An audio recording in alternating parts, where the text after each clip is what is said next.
Hi friends! I can't reiterate how great Carrie was in that video because she is the sweetest, most compassionate and considerate friend you could ever have. For her to be able to act like a little inconsiderate brat was good because she did such a good job, but she's not like that at all. So basically what I wanted to get across in that video was what to say and what not to say, how things can come across and things like that that you don't really think about. So I can suggest some things, some more things that weren't addressed in that video, but I'll tell you what, I had so many of those awkward, uncomfortable situations, and it's too bad because people mean well. I know people aren't out there to hurt people's feelings, but this infertility is such a, like I said, a private and personal and lonely struggle. And when you get to a point where you're afraid to talk to people because they're afraid of what they're going to ask or suggest, that's pretty bad. So those of you who know people and love them, first of all, I just want to say, in general, there's kind of a general rule of thumb, like you don't ask someone if they're pregnant, no matter how huge they are and how pregnant they look, you just don't ask them. That's kind of the same for people without children. You don't ask about their family planning because it's really nobody's business but the two involved in the family. I can understand close family like siblings or parents that really care and want to help and want to know. But these suggestions can go for everyone, so I'm just going to throw a few out there. For one, I wouldn't suggest in vitro because a lot of people just can't afford it, and you just don't consider that it's not a cure. It doesn't cure infertility, and there's no guarantee it's going to work. It's like I said, it's expensive. It ranges from $12,000 to $25,000, $27,000 per treatment. And some people do various treatments and they have to, mortgage their homes, take out loans because insurance doesn't cover infertility. They cover birth control really well, but they just don't cover infertility, which is unfortunate. It's also very invasive and it's very intense to go through in vitro, and it's an emotional roller coaster because you're dealing with a lot of hormones that you're injecting into your body, and it can be risky. So in vitro is just not something you throw out there like, oh, it's so simple, just do in vitro and you'll have a baby. And that's just not the case at all.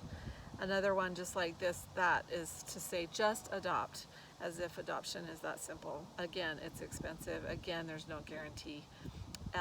There's people that apply and aren't approved. So it's just never, that there's so many children that do need homes, and fostering is an option too. But just if you just don't suggest those things because it's not for everybody. Maybe people want a biological child and it doesn't cure that want. So it's not helpful to suggest those things. And again, I know people mean well. And then kind of addressed in that video is you're so lucky that you don't have kids, kind of when she was complaining about her own kids, because we're not in a bubble. We hear rowdy kids at restaurants. We know that it's hard. It's dirty, it's messy, it's loud, and it's not all charmed and happy and all the time. It's a hard job, and we are aware of that. But we want our hard. We want a different hard that's not lonely, and that we can have opportunity to go through those challenges with children, but to see them grow and to have that chance to have a family. So I know that I heard a lot from my family, well, not just my siblings, but from friends that would just say, why don't you just have my kids? And what that frustrated, it was so hard to hear that, because by the 100th time I heard it, I was ready to say, well, if you can drop the adoption papers and get a lawyer, then I'm in.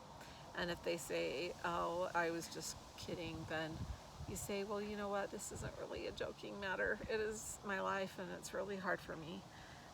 So don't offer your children. It's not funny to the person that you're talking to, it's painful. Don't suggest the person relax, because when you suggest something like that, you're putting the control into the couple's hands, it's because of what they're doing or not doing why they don't have kids, and that isn't fair. And relaxing has nothing to do with it, because I know that we there was a time during that first year of marriage that we knew we wanted a family. We weren't doing anything to prevent it, and we just knew it would happen. And so we were relaxed. We didn't stress or tense up about it. But I shouldn't even have to explain that, because relaxation has nothing to do with infertility. Which came first, the stress or the infertility? You'll never know, because it definitely causes a lot of stress after the fact. Another thing is to say you're so young, or imply that age is the factor, because really your body does have a clock. And I was 19 when I got married, and so the younger you are, the more chances you have to get pregnant. And once you're past 35, they actually consider a pregnancy geriatric, because that's when you're a little more at risk. And so in the video I said I was in my 40s, and she said, oh, you're just a spring chicken. Well, to dismiss the age is it's wrong, because it really is a factor there. It could be the reason why someone can't get pregnant is because they're older. And never ask whose fault it is. That's a big one. It's not a fault at all. It's a factor. And it could be male factor, it could be female factor, it could be just, it's not in the stars for the couple at the time. And so saying the word fault really, again, puts control into the couple's hands that they have none. And it's just a cruel word to use. So I would never say, so whose fault is it why you're not getting pregnant? Oh, I just cringe even saying it. And I don't mean to be a downer, but don't just say it will happen, because it's dismissing that person's pain in the moment. And you don't know it will happen. It might not happen. And that person will just come to a point of acceptance and even relief about it just not being in the cards for them. And a family of two is just fine. In fact, there's people that just want a family of two and maybe some pets, and that is just dandy. And don't ask about it. Just, you see families of 10. And so what? People do what they want to do. I'm talking about the people who desperately want children, or if you're curious, do they want children? It's really nobody's business. So just remember that.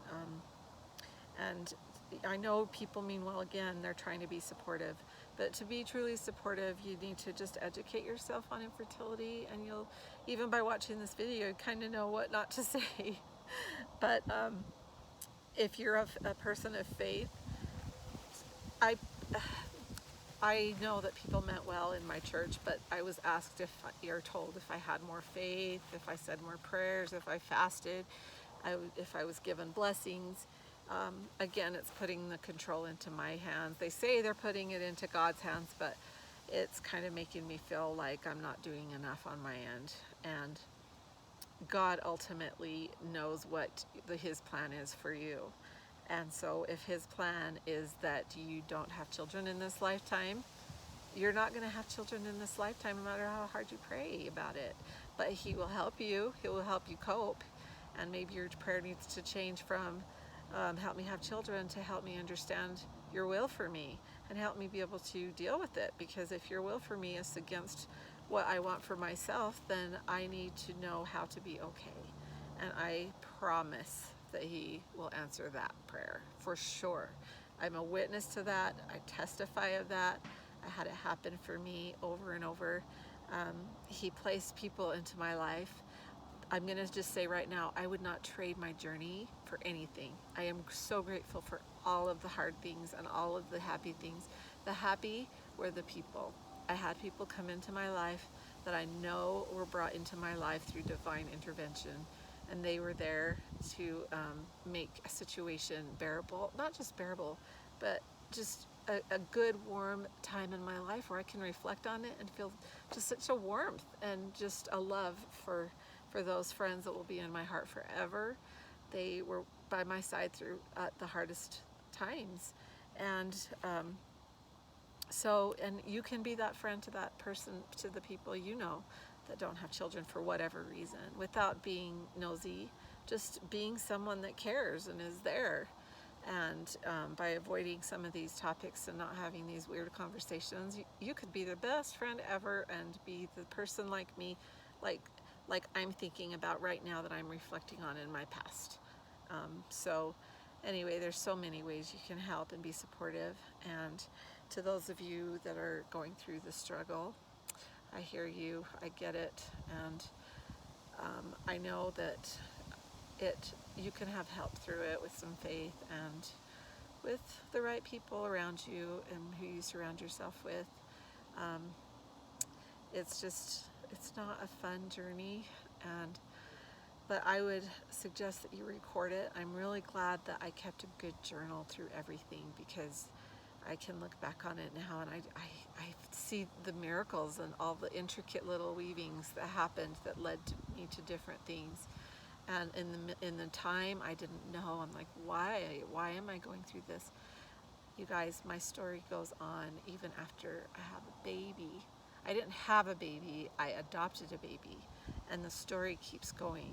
I mean, there's more trials and adversity, so I have so much to cover, and I'm just barely getting through the first year. This video jumped to 16 years in, which is when we finally adopted, but I do want to go back to the first year and kind of go from there.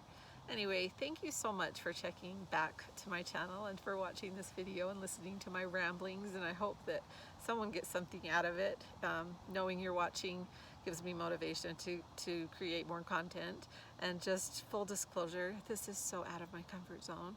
I am shy, I'm awkward, I just don't feel comfortable on camera or talking I feel like I'm talking to myself. And then at the same time, I know people are going to watch it later, and that is mortifying to me. So I'm just grateful that you check my channel, and I hope that I have some helpful information or content, and that I can add a little bit of levity to something so heavy and difficult. So thanks again for watching, and I hope you check back soon, because I'm going to try to put a lot of content in at the beginning, and then we'll go week to week. So I will see you later.